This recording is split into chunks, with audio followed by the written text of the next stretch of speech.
Autre objectif de l'intervention présidentielle, apaiser le débat autour de la mémoire, après une semaine marquée par la chute des symboles racistes un peu partout dans le monde, avec ces images de statues déboulonnées, héritées de notre passé esclavagiste ou colonial, et avec cette nouvelle manifestation hier à Paris pour dénoncer les violences policières sur fond d'affaires Adama Traoré, un mouvement antiraciste divisé entre les anciens militants et une nouvelle vague plus radicale, plus offensive, qui inquiète au plus haut sommet de l'État.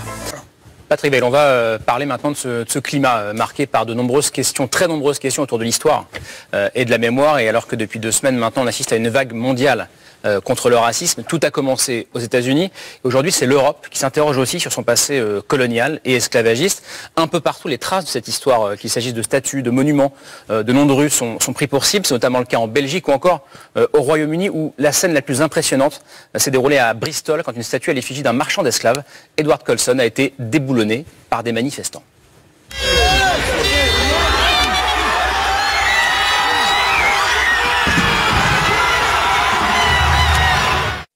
Vraiment impressionnante en Grande-Bretagne, mais ce débat il concerne aussi la France, notamment toutes les villes dont l'histoire est marquée par le commerce des esclaves, ce qu'on appelle la traite négrière.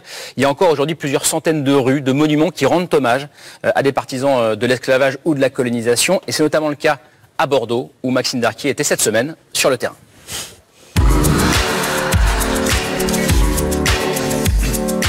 Salut Karim. Salut Maxime, soyez le bienvenu. Vous revenez donc de Bordeaux, qui était au XVIIIe siècle ce qu'on appelait à l'époque le 2e port négrier de France, et où les traces de ce passé esclavagiste et colonial sont omniprésentes. Oui, Bordeaux, plaque tournante de la traite négrière.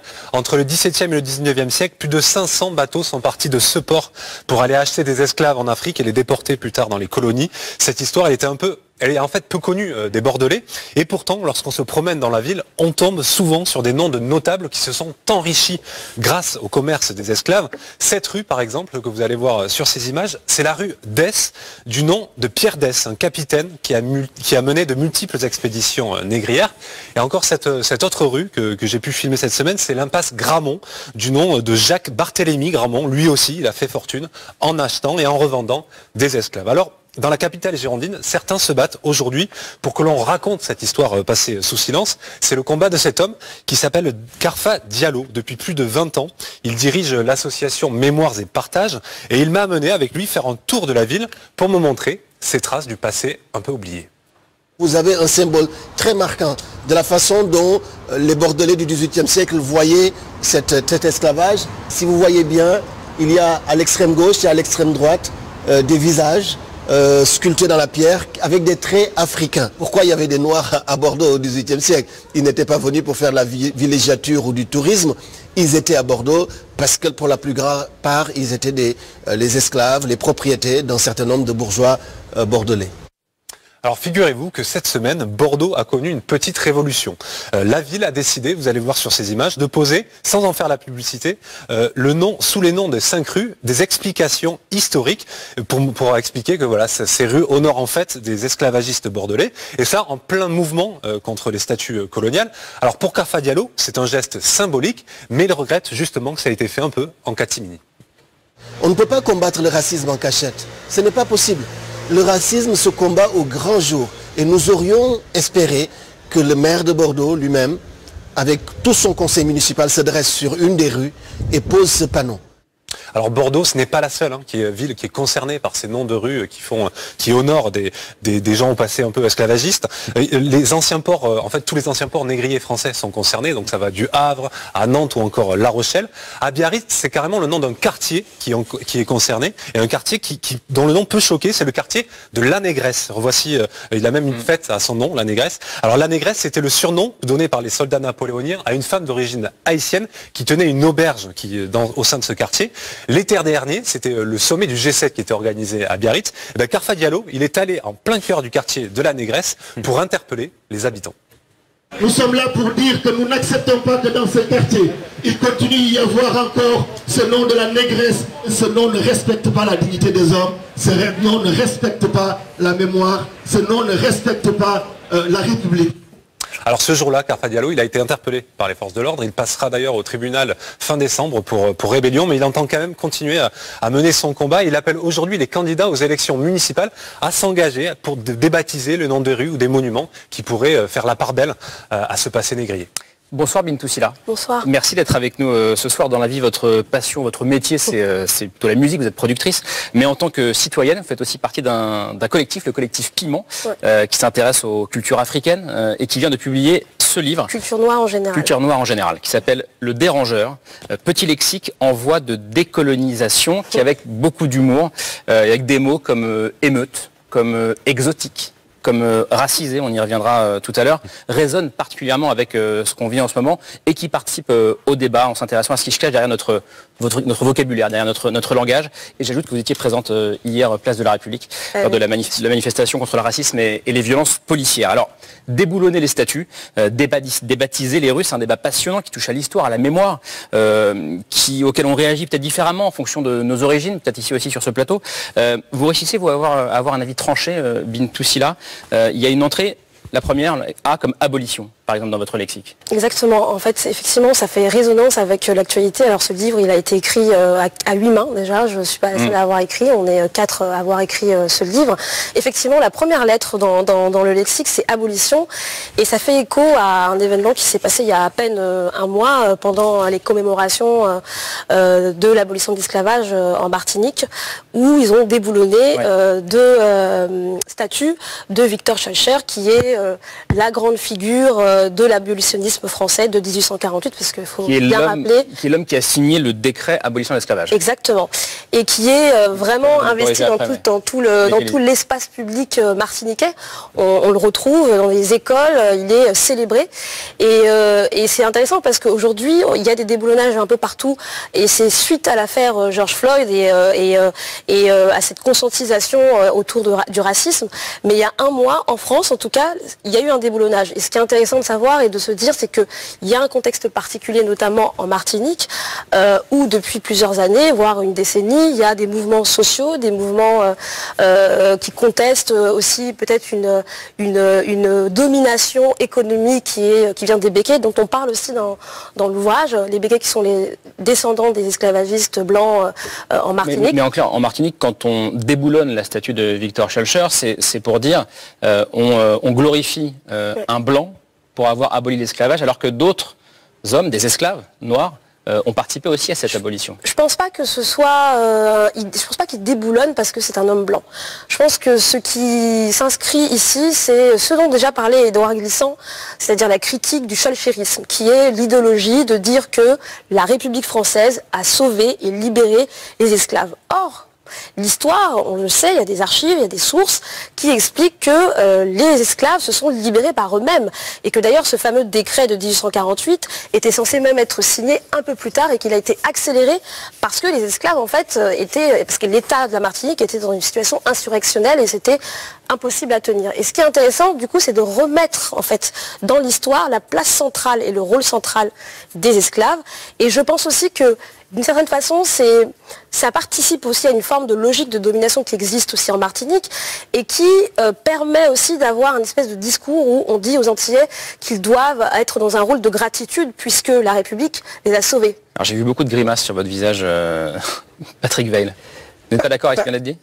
Je suis d'accord partiellement. D'abord, bien sûr que les esclaves ont participé à leur liberté. Mais ils ont participé dans une interaction avec ce qui se passait en métropole. Je vais vous donner un exemple. 1789-90. Les esclaves, je dirais, entendent les voix de la Révolution, liberté, égalité, fraternité, qui n'étaient pas toujours prononcées par des gens qui voulaient leur liberté. Mais les esclaves adoptent ces slogans et quand ils rencontrent les troupes, ils disent « nous sommes vos frères, nous sommes des compatriotes », etc. Donc il y a une interaction qui se produit.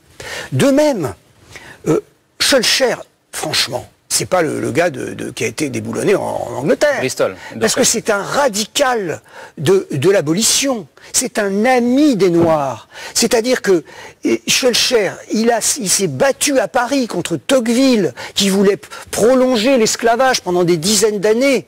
Et c'est lui qui obtient. Et vous savez ce qu'il fait aussi? Il fait inscrire dans le droit français, donc pour la première fois dans le droit mondial, le concept de crime contre l'humanité immédiatement punissable pour tout Français qui pratiquerait la traite, de la déchéance de nationalité française. J'ajoute une dernière chose. Quand l'Empire est rétabli, alors là, les colons reprennent le dessus en Martinique. Et quand quand Napoléon III est fait prisonnier à Sedan. Où est-ce que c'est célébré le plus? Aux Antilles. Parce qu'il y a une association, si vous voulez, de la part des Antillais entre la liberté et la République. Alors, ils ont joué leur place pleinement. Mais il ne faut pas les opposer. Ah non, mais c'est pas une opposition, c'est justement ramener de la complexité dans une histoire qui n'est pas vue comme complexe, puisque le rôle de Schœlcher est omniprésent et le rôle des esclaves ne l'est pas. Et juste pour ajouter par rapport à ce que vous dites, Schœlcher est aussi à la base de l'indemnisation des maîtres esclavagistes en Martinique. Donc du coup, oui, pas dans le décret, mais il a continué ensuite après à avoir une vie dans la vie locale martiniquaise. Donc je pense que la complexité, elle est importante et c'est aussi ça que nous on ramène, c'est un autre paradigme, un autre point de vue. On va pas faire tout le débat sur Schœlcher parce que c'est peut-être parmi les statuts très important. C'est-à-dire que je pense que, et par rapport à Bordeaux, moi j'aimerais voir des statuts d'esclaves libérés, de rentrer dans l'armée française, de gens qui ont combattu. Je pense à Delgrès. Delgrès qui, quand Napoléon est venu rétablir l'esclavage en Guadeloupe, avec 200 soldats français, s'est suicidé au cri de la liberté ou la mort. Parce qu'il ne voulait pas être remis en esclavage. Je pense à Haïti. À l'égard de qui nous avons une dette. S'il y a vraiment une dette que nous avons, c'est à l'égard de nos frères haïtiens, qu'on a voulu remettre dans l'esclavage, et à qui on a fait payer le remboursement de la propriété. En 1825, le roi, c'était Charles X, s'est allé mettre ses bateaux devant, et on leur a imposé l'équivalent de 21 milliards de dollars d'aujourd'hui de punition. Donc, vous voyez, la Guadeloupe, on leur a fait payer la révolution haïtienne, surtout. Le droit de rester libre. Voilà. Et bien, je vais vous dire, la région Guadeloupe a fait 34 bustes de Delgrès qui sont maintenant dans chaque ville et village. Et bien moi j'aimerais bien qu'il y ait un buste de Delgrès à l'Assemblée nationale, vous voyez, ou sur la place de l'Hôtel de Ville à Paris. Parce que c'est aussi ça, comme ça, ou à Bordeaux. Pour l'instant il y a Colbert. Ou à Bordeaux. Vous voyez que les Français apprennent cette histoire qu'ils ne connaissent pas. Est-ce que quand on écoute aussi ce que les manifestants et les militants qui sont à la base du déboulonnage, notamment en Martinique, qui sont des militants très jeunes, il y en a une qui a 19 ans et une autre qui a 25 ans, quand on les écoute, je pense que c'est ce qu'il faut se dire aussi, c'est que c'est une violence symbolique de déboulonner en fait une statue, et c'est pas nécessairement leur envie. L'enjeu c'est pas de dire qu'on veut d'autres statues de noirs ou d'esclaves, etc. Mais c'est plus de dire on est dans une situation, dans un contexte économique où il y a une injustice sociale et raciale. Il y a en Guadeloupe, par exemple, le CHU, l'hôpital en Guadeloupe, qui est dans un état déplorable depuis 2 ans. Et ce qui est intéressant, c'est que malheureusement, il faille avoir ce genre de gestes violents dont on peut tous regretter pour pouvoir ouvrir des débats sur des questions beaucoup plus importantes et structurelles. Thomas, ce déboulonnage des statues dans l'histoire. Ouais, vous dites ils sont jeunes, etc. Mais ils s'inscrivent dans une très longue histoire. Exactement. Parce que finalement, il n'y a un peu rien de nouveau sous le soleil dans cette histoire que de déboulonner des statues. Allez, je vous propose d'en regarder une. On est au mois d'août 1792 et la statue de Louis XIV qui trône à l'époque à la place des Victoires, elle est détruite, on le voit ici, par les révolutionnaires. On est en août et quelques jours plus tard, l'Assemblée nationale va voter un décret, le décret du 14 août, qui va dire qu'il ne faut point laisser plus longtemps sous les yeux du peuple français les monuments élevés à l'orgueil, aux préjugés, tiens, un mot qu'on emploie beaucoup aujourd'hui, et à la tyrannie. Les révolutionnaires vont s'attaquer aux symboles de la monarchie absolue, bien sûr. De nombreuses statues vont être déboulonnées, fondues aussi pour fabriquer des armes. À peu près un siècle plus tard, on fait un bond. On est en 1871, au moment de la Commune. Au nom des valeurs de la République naissante, Gustave Courbet, le peintre, va réclamer la destruction d'une colonne que les Parisiens connaissent aujourd'hui, mais qui était à l'époque une autre colonne, la colonne qui portait Napoléon, qui va être détruite par la Commune. À ce moment-là, on le voit, il y a même Gustave Courbet, l'un de ces hommes ici. Et allez, on fait encore un bond pour vous montrer que c'est vraiment ça fonctionne. Un autre siècle plus tard, la chute du communisme.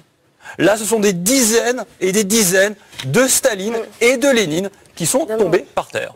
Se pose aussi la question de la ligne. A cédé ce matin. Lénine est suspendu quelques instants dans les airs avant d'être délicatement posé sur une plateforme mobile. La foule s'est alors précipitée sur le symbole du communisme qui ne domine plus aujourd'hui l'entrée nord de Bucarest. Un nouveau régime doit effacer l'ancien régime honni, et ça se passe, on l'a vu, par la destruction des symboles, dont les statues, vues de partout et de tous. Souvent la statue elle est bien visible au centre des places, et leur remplacement par des nouveaux symboles. C'est bon. Allez-y. Se pose aussi la question de la limite quand on commence à déboulonner ou à débaptiser des rues. Où est-ce qu'on s'arrête? Un exemple, Jules Ferry. Il y a un nombre incalculable de rues, d'écoles, de lycées Jules Ferry, à qui la République doit énormément de choses, à commencer par l'école laïque, gratuite, obligatoire, etc. etc. Mais qui pensait qu'il y avait des races inférieures et supérieures, et que la France, je le cite, avait le devoir de civiliser les races inférieures. On fait quoi avec Jules Ferry, Patrick Weil? On prend tout le personnage ou on doit distinguer? Écoutez, Mona Ozouf en a parlé hier en disant que, en rappelant d'abord son rôle pour la scolarisation des enfants des colonies, notamment de l'Algérie, mais là aussi je voudrais dire que j'ai la phrase que vous citez, il faut dire ouvertement qu'en effet les races supérieures ont un droit vis-à-vis des races inférieures, etc. Donc, mais vous voyez, moi ce que je fais par rapport à Jules Ferry, c'est que je rappelle un rôle oublié, celui de Clémenceau. Parce que qui s'oppose à Clémenceau dans ce débat, à Ferry, c'est Clémenceau. Clémenceau, on dit c'est le plus grand flic de France, il reste quelques mois ministre de l'Intérieur. Toute sa vie, il s'est battu contre la colonisation. C'était l'ami des Noirs, c'était l'ami des colonisés, et il n'est pas connu pour cela. Et d'ailleurs, je sors un livre bientôt, au mois d'août, sur ses lettres d'Amérique, ses courriers qu'il écrit. Il a vu l'horreur de la fin de l'esclavage après l'assassinat de Lincoln. Ça en a fait de lui un combattant radical du colonialisme. Mais il ne fait pas de débat, Clémenceau. Jules Ferry davantage. Pardon? Il n'y a pas de débat autour de Clémenceau. Mais il ne s'est pas connu. On ne le connaît pas pour cela. On en revient justement à ce qu'on disait et ce qu'on dit aussi dans l'ouvrage, c'est-à-dire que remettre de la complexité là où sans doute il y a certains personnages dont on n'a qu'une seule vision, qu'un seul paradigme. Clémenceau, moi vous venez de me l'apprendre, je ne savais pas que c'était un anti-colonialiste, et c'est aussi important d'ailleurs de dire qu'à l'époque, il y a aussi d'autres personnages qui s'opposaient à des choses qui peut-être on pense aujourd'hui que tout le monde pensait pareil. Et d'ailleurs ça c'est hyper important parce que ça permet de limiter aussi une forme de relativisme historique et de dire que, bah oui, mais à l'époque, tout le monde était raciste. Non, tout le monde n'était pas raciste à l'époque. Clémenceau, par exemple, n'était pas raciste et ne pensait pas comme Ferry. Maintenant, où s'arrête la limite, c'est sûr qu'un personnage comme Jules Ferry, qui est presque un totem de la République, il faut dire évidemment ce qu'il est. Je pense qu'on n'a même pas besoin de le dire, il est célébré, mais il faut dire en fait sa part d'ombre. Et c'est dire la part d'ombre en fait des personnages historiques, ce n'est pas rejeter leur bon côté, ce n'est pas rejeter l'histoire de France, c'est simplement dire en fait que les êtres humains ils ont des complexités et l'histoire a une complexité. Et c'est éduquer les gens en fait. C'est ce que vous dites, et notamment l'histoire coloniale, qu'on n'enseigne pas assez à l'école. Écoutez, d'abord, on n'enseigne pas l'histoire de l'esclavage et de ces deux abolitions, déjà, mais pas vraiment. Souvent, on ne sait pas qu'il y a deux abolitions, exactement. On ne sait pas 1794 et 1848. On ne sait pas. Et quand nos compatriotes d'outre-mer sont arrivés à la fin des années 50 ici, personne ne connaissait leur histoire. Et alors la colonisation, je dirais qu'après tout le monde aujourd'hui est à peu près d'accord, personne ne défend l'esclavage. Mais comme des Français défendent la colonisation, c'est beaucoup plus difficile d'enseigner la colonisation. Mais il faut l'enseigner. Et pas simplement la guerre d'Algérie, parce que la guerre d'Algérie, ça dure 8 ans. Et la colonisation, ça dure des siècles. Donc, si vous voulez, il y a tout ça à enseigner. Et il y a des figures unificatrices, comme celle de Clémenceau, et puis il y a des figures horribles. Je pense, j'ai mentionné hier le général Bugeaud, Federbe, un Gallieni.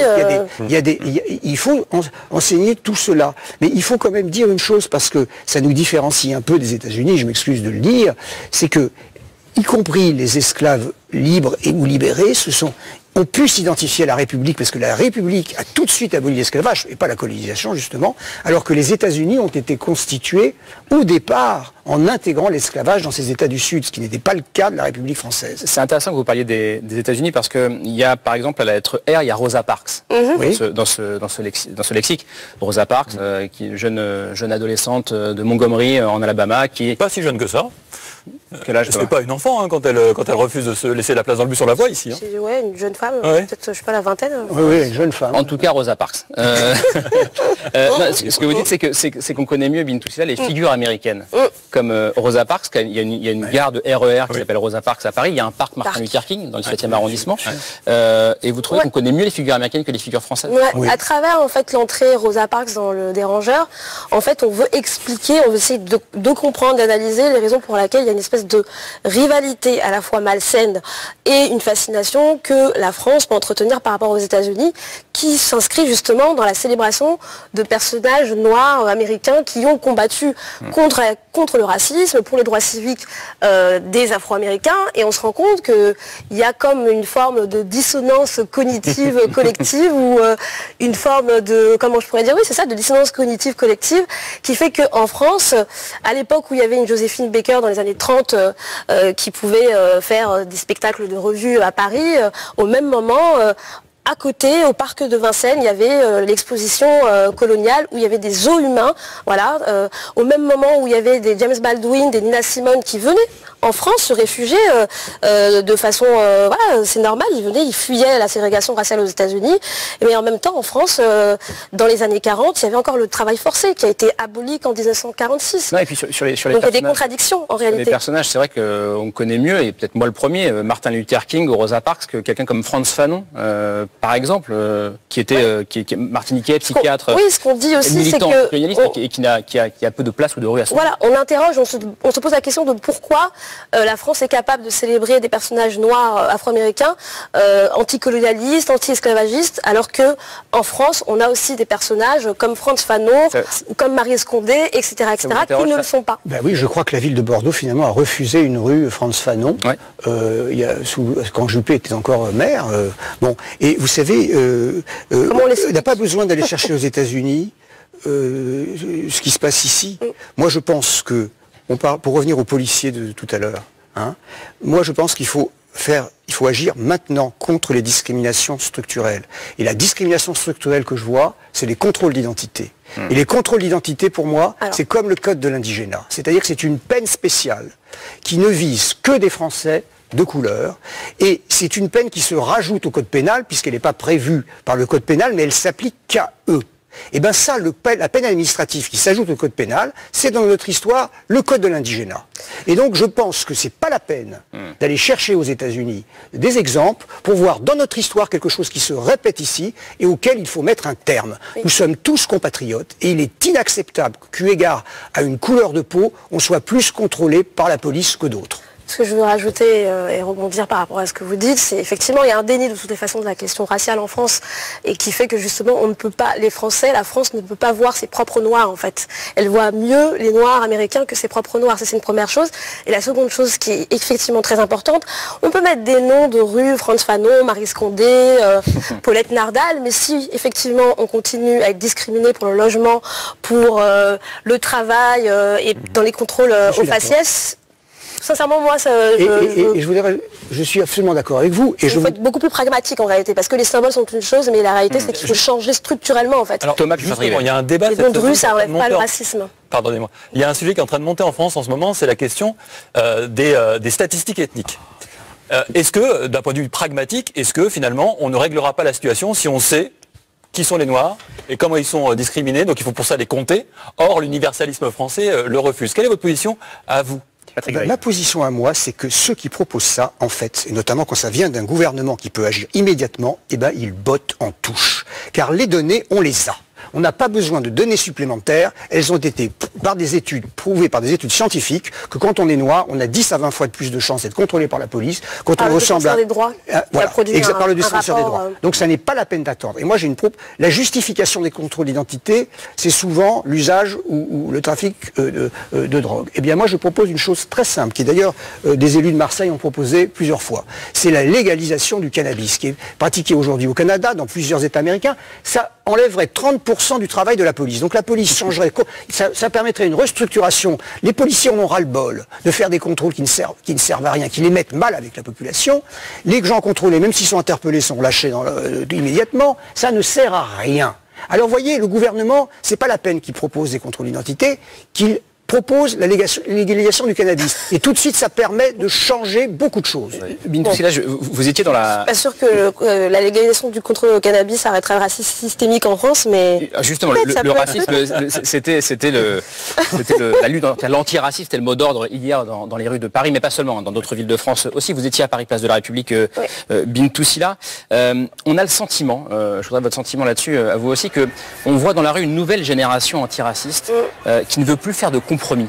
Il y a une phrase qui m'a beaucoup marqué cette semaine, c'est la chercheuse Maboula Soumaoro dans Libération qui a cette phrase « L'heure d'une non-négociation sur le racisme a sonné ». Est-ce que c'est ce que vous ressentez? C'est la phrase de Césaire qui disait l'heure de nous-mêmes est arrivée. Donc je pense qu'elle reprend un peu cet esprit dans cette phrase.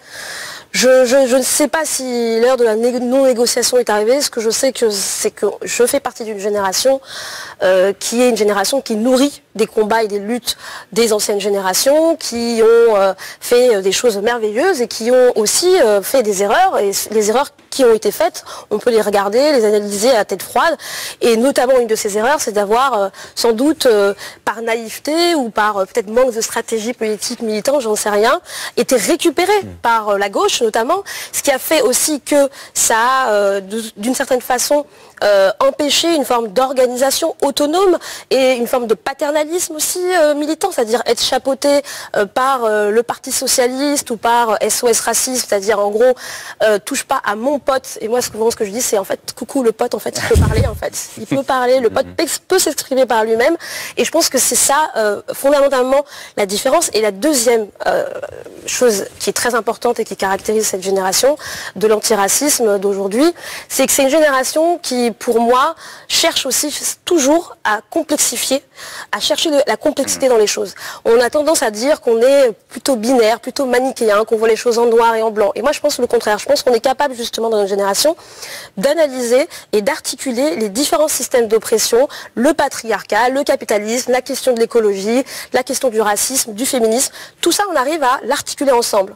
On ne choisit pas l'un ou l'autre. Ça, c'est notre génération. Le regard de Patrick Weil, vous incarnez un peu l'ancienne génération antiraciste. Non, mais celle qui a créé SOS Racisme dans les années 80. Écoutez, moi, je trouve formidable qu'il y ait une nouvelle génération qui, d'ailleurs, aujourd'hui, se fait élire dans les conseils municipaux. Il y a des élus, il y a des maires, il y a des gens qui prennent des responsabilités dans les entreprises, il y a des chefs d'entreprise, il y a des grands médecins, il y a des profs de fac. Moi, je vois à la fac, voilà. Donc, c'est une génération qui est investi dans la citoyenneté et qui demande le vrai universalisme et pas voilà. Il s'organise aussi. Et donc moi je pense comme vous, on ne peut pas être en même temps raciste et antiraciste. On doit être radicalement antiraciste. Il n'y a pas de négociation là-dessus. Vous voyez, il n'y a pas d'en même temps dans ce domaine. Il n'y a que l'antiracisme absolu. Et il faut en trouver les meilleurs moyens dans l'unité. Parce que ce que montre le mouvement de ce qui se passe aux États-Unis, et que Trump a été déstabilisé par cela, c'est que c'est un universalisme qui s'est levé. Ça ne sont pas que les Noirs qui se sont levés après cet assassinat. C'est toute la société américaine. C'est ça que je dis que voilà. Les différents systèmes d'oppression s'articulent ensemble. Qu'il faut organiser, c'est un universalisme de la mobilisation antiraciste. Merci à tous les deux. Merci Bintou Sylla, le dérangeur, il est là. Petit lexique en voie de décolonisation, signé du collectif du Piment, et c'est aux éditions Hors d'atteinte. C'est passionnant, je vous le conseille vraiment vivement. Merci Patrick Weil d'avoir été avec nous ce soir, de nous avoir accompagnés depuis 18h35. Vous l'avez évoqué tout à l'heure, votre prochain livre, il paraîtra au mois d'août. Il concerne un certain Georges Clémenceau, peut-être un futur conseiller de lecture de Thomas Negaroff, qui sait. Clémenceau, Lettres d'Amérique, c'est publié en août aux éditions Passé Composé.